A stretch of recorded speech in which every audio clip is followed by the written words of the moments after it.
TV Libellule en papier saison 2021, épisode pilote, 4 août 2021. No One's 5 Pédiatrics Pavilion situé au-dessus des décharges qui abritaient autrefois des mineurs problématiques, qui auparavant avaient accueilli des combats de chiens illégaux hebdomadaires.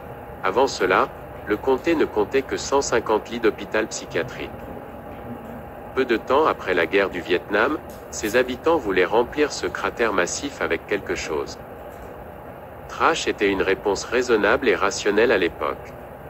Les temps s'écoulèrent, avant qu'un long demi-siècle ne s'écoule. Comme prévu, cette parcelle considérée comme une propriété de rouille. Pendant des années, le comté a dépensé beaucoup d'argent et une main-d'œuvre laborieuse sans fin pour combattre, pour repousser les apparences flétries, mais n'a atteint que des frustrations. Pendant des années, les politiciens ont promis de s'attaquer à ce problème en tant que points focaux centraux pendant les campagnes, mais une fois élus, aucun politicien n'a jamais revisité cette question. Les responsables du comté ont offert cette parcelle de fléau gratuitement en échange de la continuité des embellissements de la région. Aucun intéressé.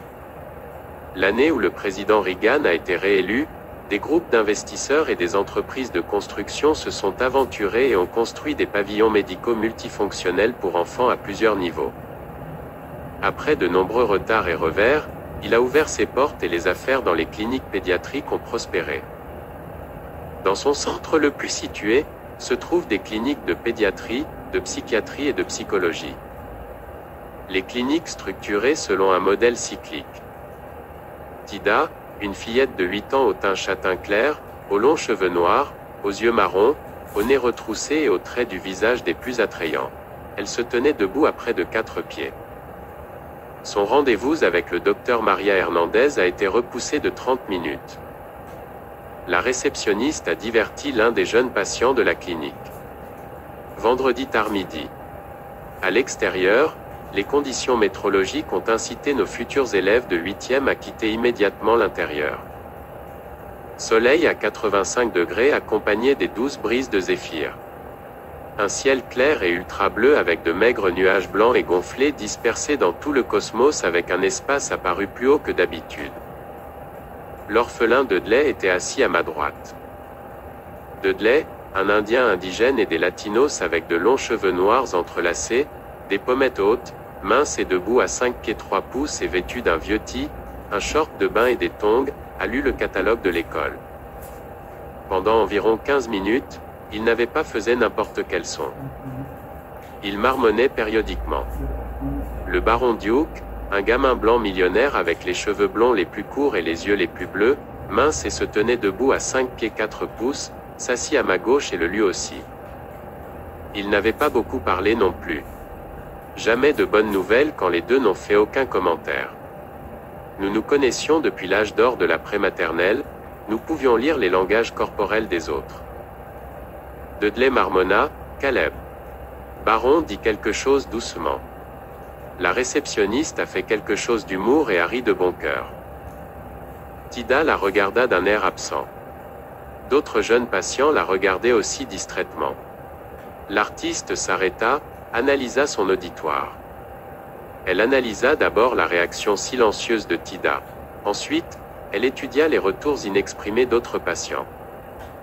Elle nous a jeté un coup d'œil fugace. Je la regardais avec les yeux grands ouverts et les lèvres scellées. Elle jeta un coup d'œil à Dudley et Baron.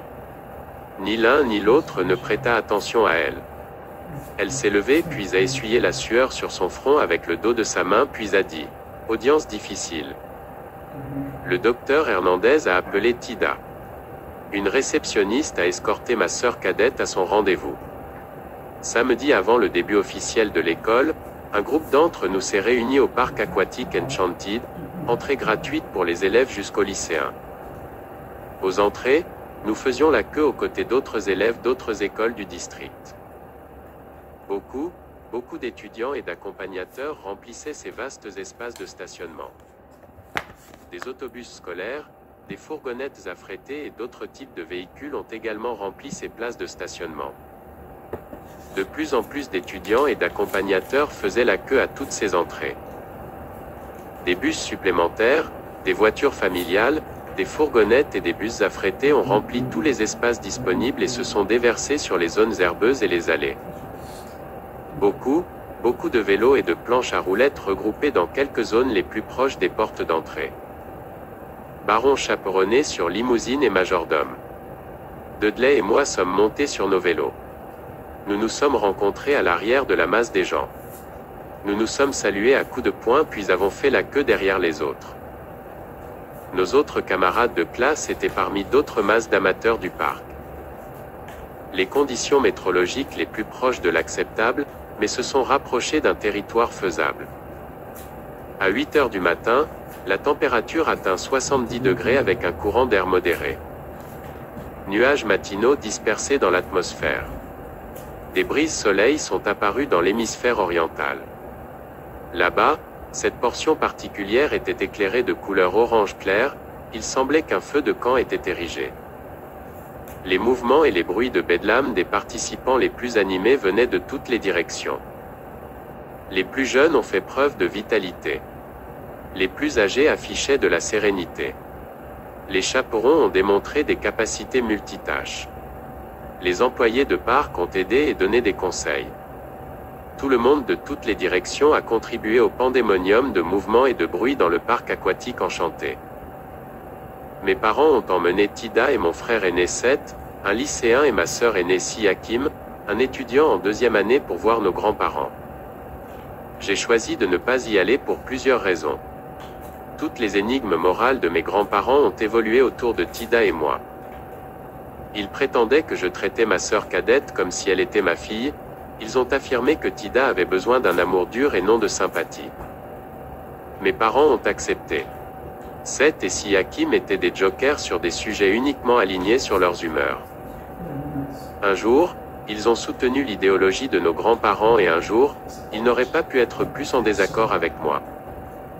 Dudley n'en avait pas conscience. Il ne comprenait pas les relations entre frères et sœurs. Il ne comprenait ni ne voulait en savoir plus. À chaque 3e lune bleue et pas une seconde plus tôt, il a demandé pourquoi Tida n'avait ni ri, ni pleuré, ni montré aucune autre émotion. Dudley l'a appelée une nuisette cambodgienne. J'ai choisi de ne pas répondre à sa demande. Baron a suggéré des assistants personnels pour Tida. J'étais coincé entre deux extrêmes et les deux proposaient des idées alignées sur leur perception de la vie. Dudley est né dans la pauvreté et sans antécédents familiaux. Baron est né dans la richesse et avec de solides liens familiaux. Dudley a conclu que le manque d'émotion de Tida était lié au manque de soutien émotionnel des parents. Baron a conclu que l'argent résolvait tous les problèmes. Les aides personnelles, les majordomes et les femmes de chambre avaient besoin de richesse. Depuis sa naissance, Baron était entouré d'aides personnelles, de majordomes et